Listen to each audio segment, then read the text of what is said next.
นี่เด้อเรื่องอะไรสวัสดีทุกคนมาพบกับพวกเราสาวลาวมาลืมฟาร์มอีกเช่นเคยวันนี้เราชิมาสอนทุกคนเกี่ยวกับวิธีการฮดเห็ดของพวกเราหลายคนอาจจะสงสัยว่าเราใส่อีหยังระบบหมอกบะมีทอน้ำบ่ใส่เราใส่ฟักบัวเนี่ยทุกคนแต่เรามีทริคพิเศษหนึ่งทุกคนอาจจะใส่หัวฟักบัวเลยมันบอกแต่ในฟาร์มของเขาได้วิจัยและทดลองมาอินพอร์ตความรู้นี้ออกมาจากต่างประเทศเลยแหละ คือการ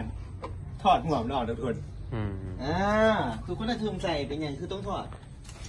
เวลาที่เราใส่นี่ละอองน้ำที่ออกมามันจะเป็นฝอย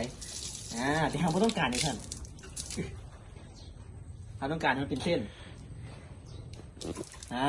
เพื่อการคอนโทรลที่ดีและมีประสิทธิภาพมาเนี่ยทุกคนมาเบิ่งกันเลยนี่ปั๊บวิธีเฮ็ดของเรา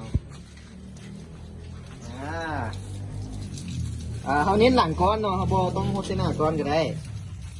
เอาหดหลังก้อนแล้วมันก็จะซึมลงไปเองเนาะทุกคนการหดน้ำนี้เราก็ควรใช้เป็นน้ำที่สะอาดเนาะถ้าเป็นน้ำประปาก็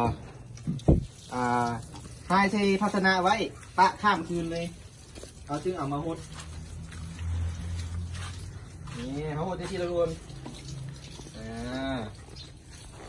เรื่องง่ายๆสไตล์วาครับ